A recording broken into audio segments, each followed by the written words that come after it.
الحمد لله رب العالمين، وصلى الله على سيدنا محمد وعلى آله وصحبه أجمعين.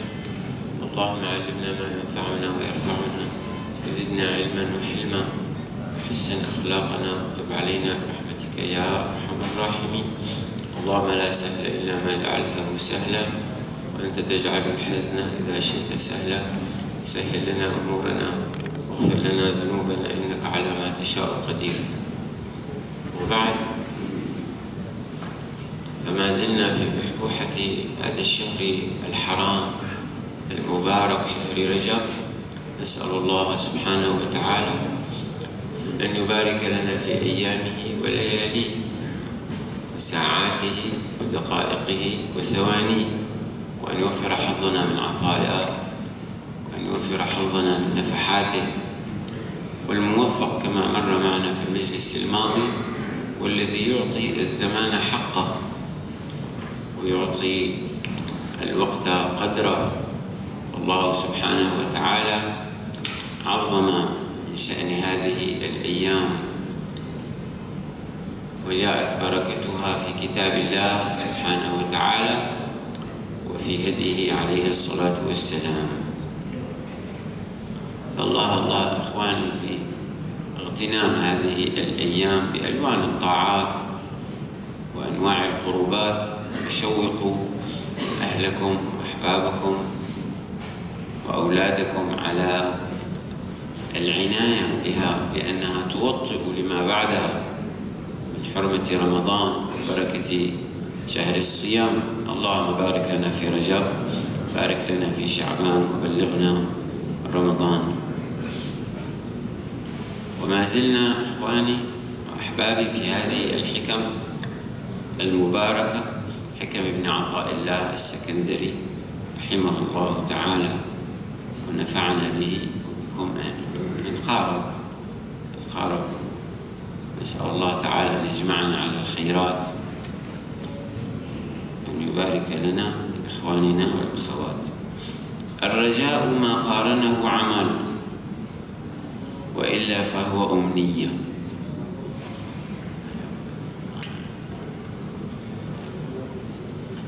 الرجاء ما قارنه عمل، وإلا فهو أمنية. لا شك الإنسان يطمح الخيرات، يطمح للمراتب العاليات، ويطمح أن يكون في مواقع يحبها الله ورسوله، وأن يكون في موافقات شريفة يحبها الله ورسوله.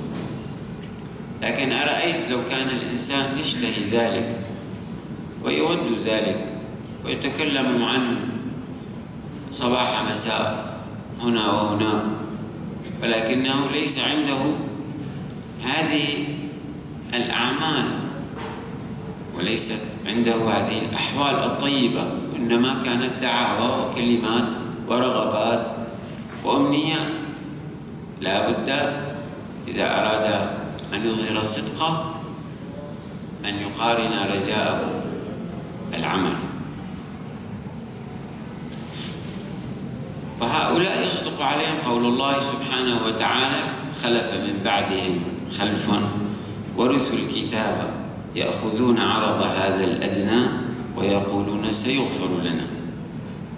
هؤلاء الذين يقولون لك الله غفور رحيم والله أكرم الأكرمين، ونحن سنأخذ كذا، وسيعد الله لنا، وسيدخلنا يوم القيامة كذا، ويقال له هذه دعاوى، هذه أماني البطالين الذين لا يتأدبون مع رب العالمين. فالله سبحانه وتعالى طلب منهم الأعمال: قل اعملوا فسيرى الله عملكم ورسوله والمؤمنون وستردون إلى عالم الغيب والشهادة فينبئكم بما كنتم تعملون.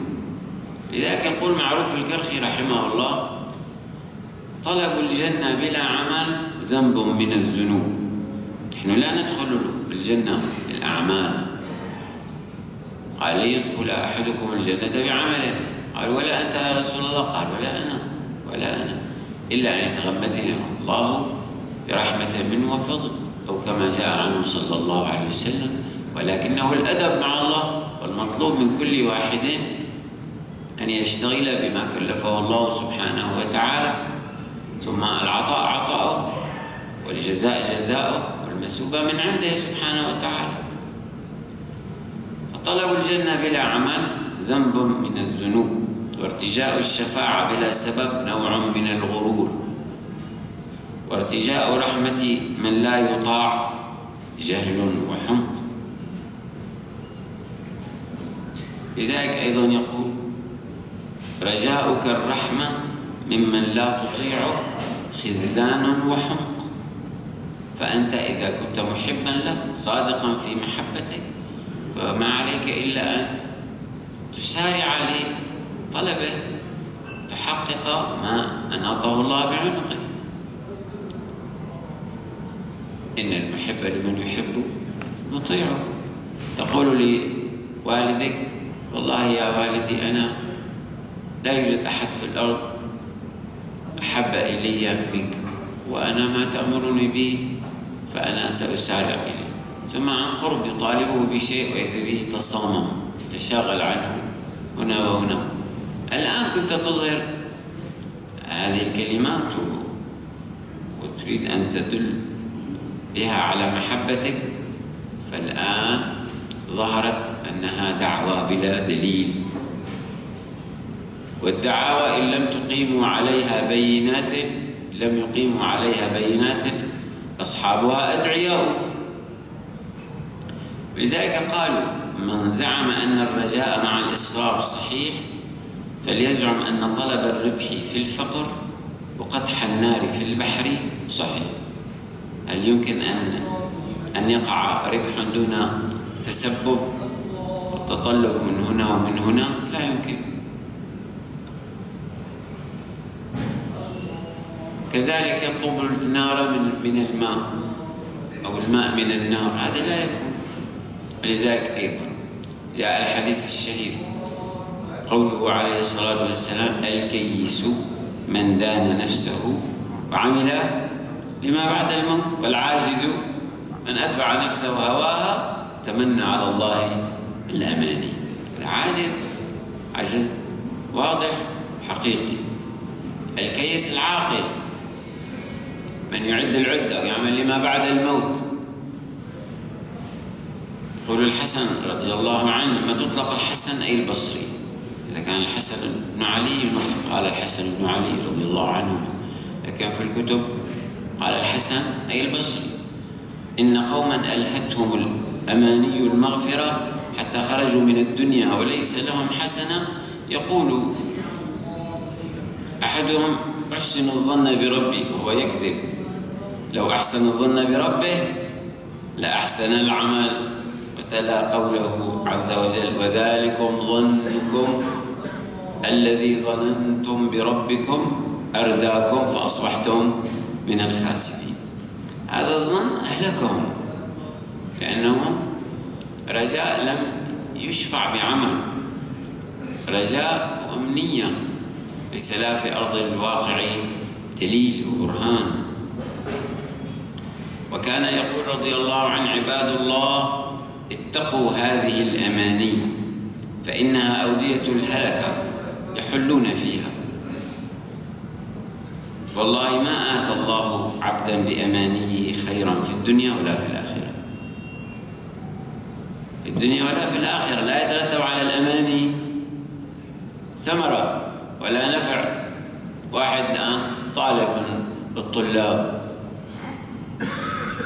دخل في فرع من فروع الجامعة، وهكذا الجميع يحصلون ويأخذون في الحضور، وما يلقى يأخذونه على محمل الجد ويقرؤون ويحضرون ويراجعون ويذاكرون، وهو يغدو هكذا ويرجع من بيته إلى الكلية ويقول: أنا طالب في الكلية الفلانية وفي الفرع الفلاني، وغدا ستنتهي السنة الأولى وأنا مهندس فلان والطبيب الفلاني غير ذلك. ولكنه الآن يدرج على ما يدرج عليه المجدون، ولا يراجع ولا يطالع ولا يحفظ، ويحضر يوما وربما تخلف يومين أو ثلاثة، هل ينال ما ينال أولئك؟ لا يمكن، ولو كان يحضر هكذا ولا يتغير، ولكنه غير حاضر بقلبه، ما ينتفع أيضا. فهكذا يقال الكلام نفسه في هذه الشؤون العظيمة في الآخرة، والله لا ينالها إلا أهل الأدب مع الله سبحانه وتعالى. لا ينال هذه المراتب أناس كانوا على بطالة، وكانوا على جهالة، وكانوا على سوء، وكانوا على تهوك في الذنوب. اللهم أصلح شؤوننا يا رب العالمين. ماذا ينفعنا أن يقال والله فلان حتى لو كان ولد الشيخ الفلاني ولا كان والده كبار الصالحين، لكنه هو ذو تقاعس. وكثير منهم يركنون إلى هذا الجاه فلا يرجعون بشيء ويسبقهم غيرهم. يعني واحد كان والده ليس عنده حتى الابتدائية مثلا، ولا عنده قدرة على أن يدرسه لأنه ظاهر كيف يستطيع، ولكنه رأى أن الشرف والجاه لا بد أن يكون له طريقه المعروف، فسلكه وصدق، فصار محصلا لهذه النتائج. وذاك لو كان مثلا والده أمهر طبيب في البلد، قال أنا أبي طبيب الفلاني وكذا، ويجلس يصير عنده يعني معرفة بالطب، والده أشهر وهكذا. والده هو المرجع في الفتية وهو لا يدرس ولا يتفقه في الدين، ما يحسن يصلي.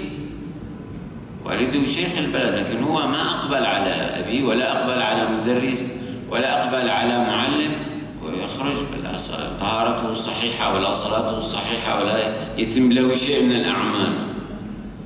فلا بد أن يسند ركبتيه مع هذه الركب التي تقبل على هذا المعلم حتى يحصل على نتيجة. كتب أبو عمير المنصوري إلى بعض إخوانه: أما بعد، فإنك قد أصبحت تؤمل بطول عمرك وتتمنى على الله الأماني بسوء فعلك، وإنما تضرب حديدا باردا. واحد يضرب في حديد بارد، لو طرق 1000 طرقة ما يتحرك.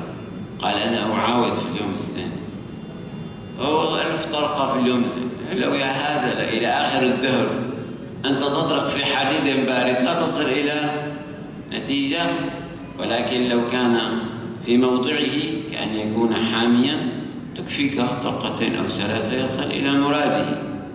فهذا الذي يترك التسبب لا يصل إلى نتيجة في الأرباح، وهذا الذي لا يسلك مسلك العلم لا يصل إلى ما وصل إليه أهل العلم. فهذا الذي يؤمل شيئا من طريق لا يوصل إليه كالذي يضرب في حديد بارد. الله الله الله. اللهم صب في قلوبنا الهمة على هذه الأحوال الطيبة التي كان فيها الصالحون، ولا يتركون الأعمال ولا يتركون الأدب معهم في الليل والنهار. فرغنا أمس وقد شغلنا من أول النهار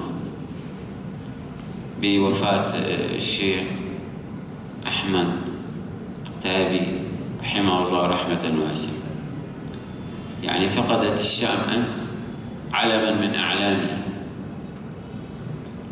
وصالحا من صالحيها، وداعيا وارثا عن رسول الله صلى الله عليه وسلم، كان همه التعليم والتربية.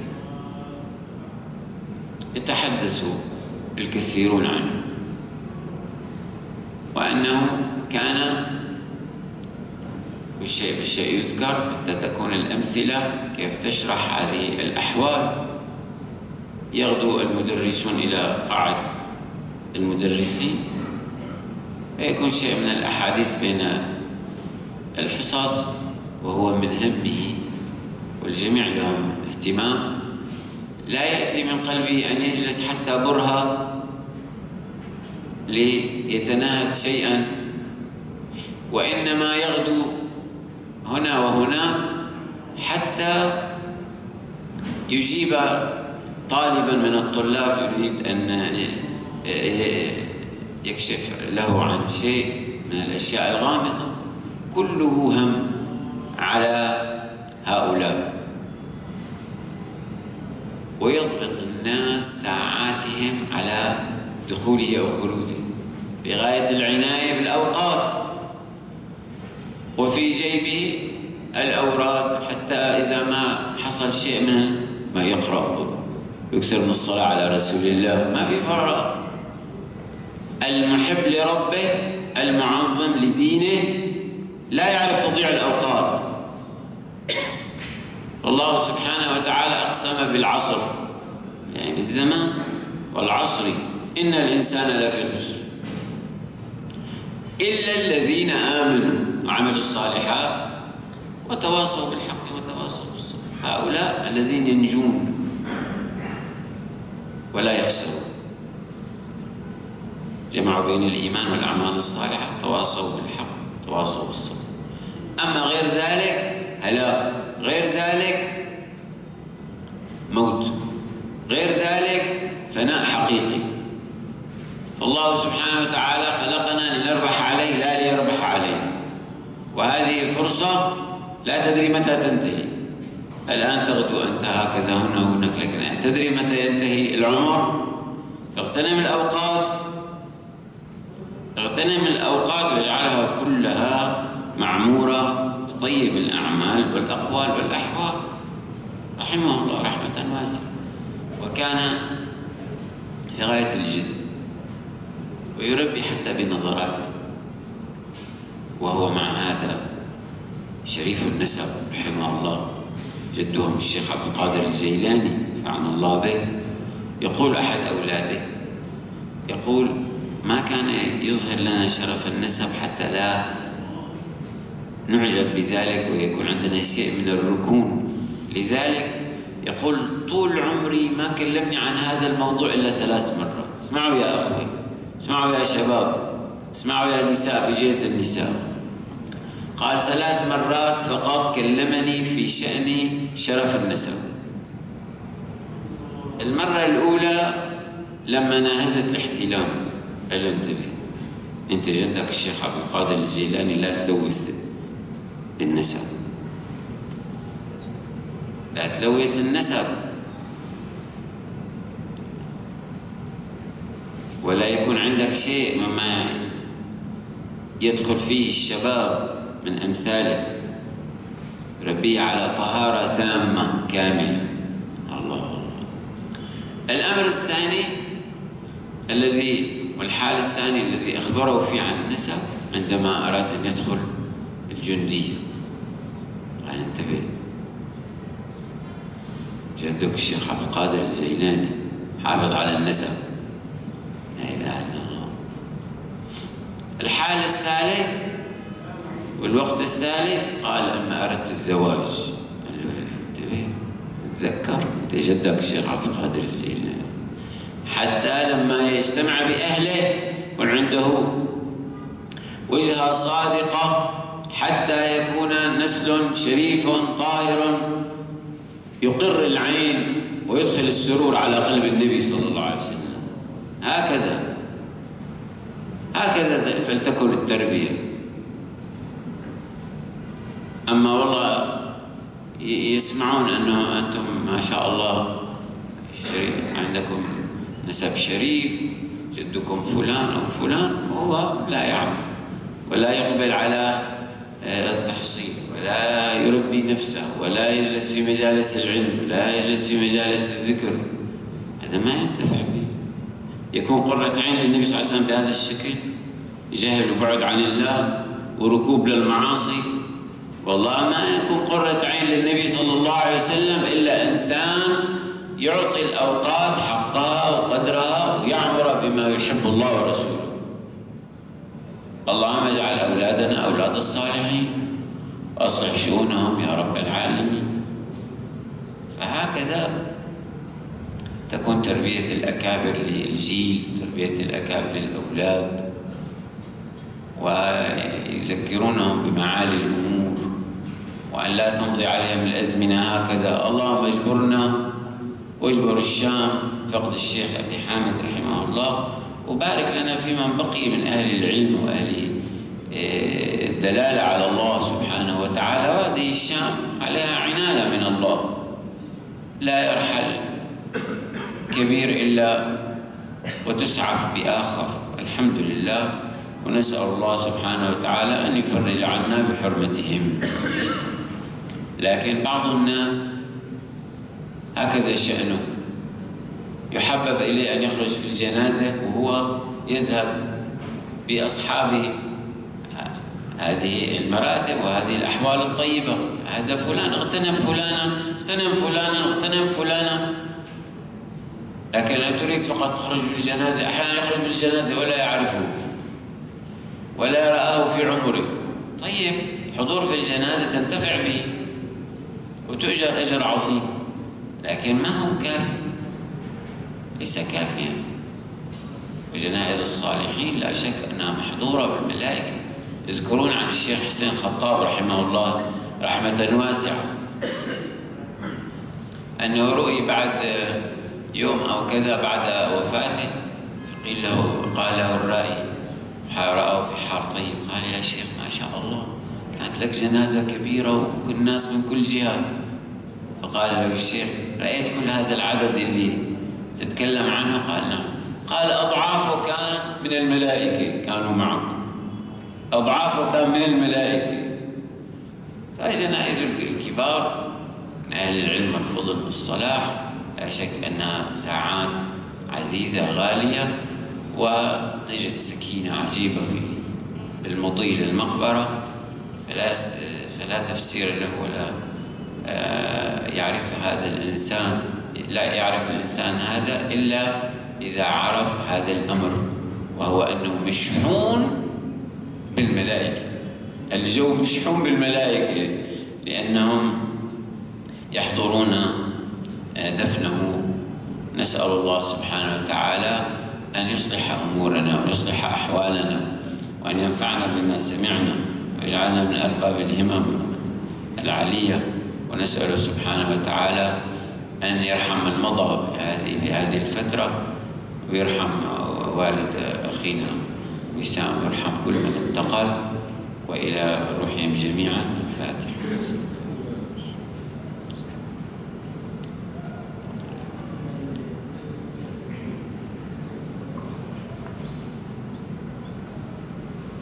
نكرر هي الصيغة 7 مرات. اللهم يا سريع الغوث صل وسلم على سيدنا محمد وآله وصحبه وأغثنا به والمسلمين سواء. اللهم يا سريع الغوث صل وسلم على سيدنا محمد وآله وصحبه وأغثنا به والمسلمين. اللهم يا سريع الغوث صل وسلم على سيدنا محمد وآله وصحبه وأغثنا به والمسلمين. اللهم يا سريع الغوث صل وسلم على سيدنا محمد وآله وصحبه وأغثنا به والمسلمين. اللهم يا سريع الغوث صل وسلم على سيدنا محمد وآله وصحبه وأغثنا به والمسلمين. اللهم يا سريع الغوث صل وسلم على سيدنا محمد وآله وصحبه وأغثنا به والمسلمين. اللهم يا سريع الغوث وآله وصحبه وأغثنا به والمسلمين. آمين يا رب العالمين. بسر الفاتحة.